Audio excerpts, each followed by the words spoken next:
world of men for you. Are we together?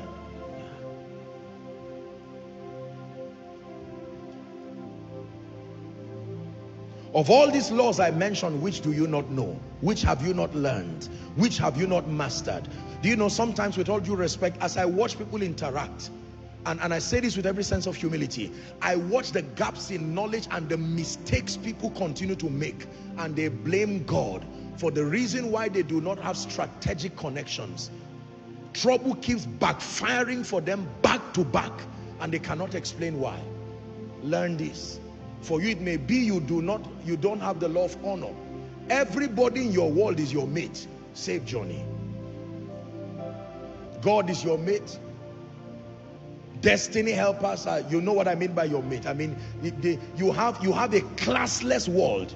You don't stratify people enough to accord those who are deserving honor.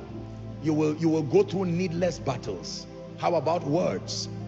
You stand before someone, says, escort me to a meeting.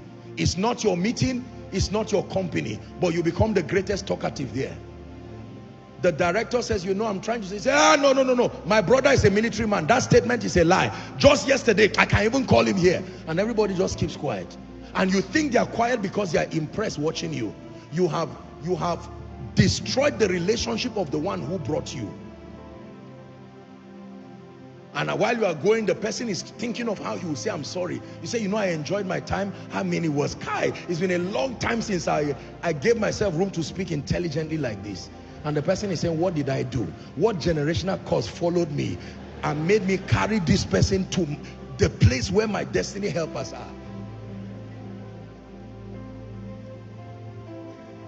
Words. Words.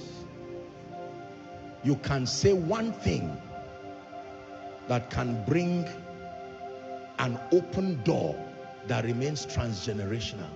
One thing you said. I'm a man, but there are people who have used words and they've made me miraculously endear to them with words. Words.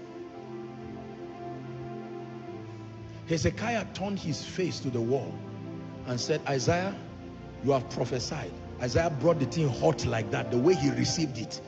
No diplomacy. Put your house in order, you will die. Here is the message. And Hezekiah turned and said, God, let's talk. Is it not the living that praise you? If I die now, who will praise you? Remember, oh God, how I've... God said, who is this? Who is speaking to me? He said, you know what, Hezekiah, I will add 15 years. I will heal you of your sickness. Words are powerful. Oh. There is what you can tell someone that they will never forget about you. I'm telling you. Are we together? Words. I don't mean flattery. Authenticity of words. It comes with such grace. It can minister deeply to people. You edge the memory of your relevance. They lose the ability to forget or ignore you. Some of us, this is where we're missing it. We don't know how to use words.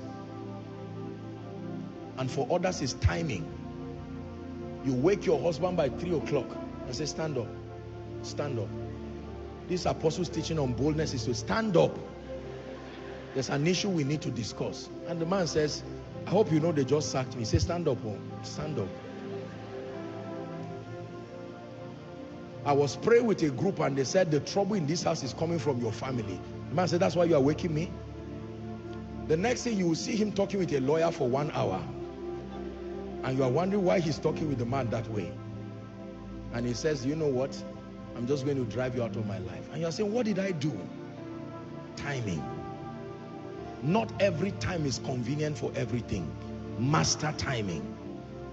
Don't walk to your boss and say, sir, I'm going to speak my mind today. The man said, I just lost my mother. I said, well, I sympathize with you, but this is what I want. We need a pay raise. I'm the head of the union in this organization. And the man says, all right, I've had you. He calls the HR people and says, you've been trying to downsize 2 people. I have a candidate. Take away that guy and his other relative out of my company. I want peace.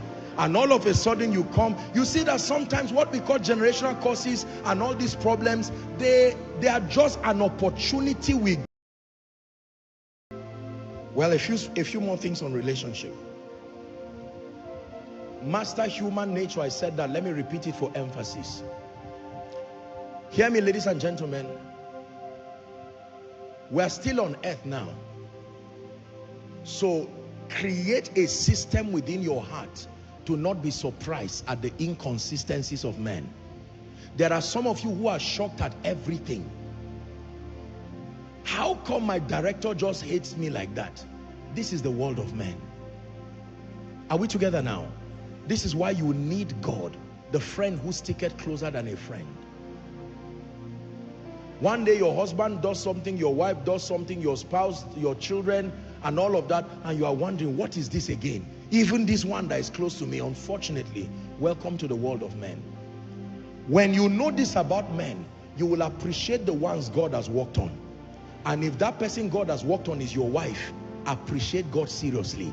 If that person God has worked on is your husband or your child or whatever it is, you appreciate them greatly. Because let me tell you, men by default are very inconsistent. They will say Hosanna today and say crucify him tomorrow. It's not a unique attack to you. It's how men are. Number 5. What is the 5th key that governs visibility? Is someone honestly learning something tonight? Number 5, are you ready?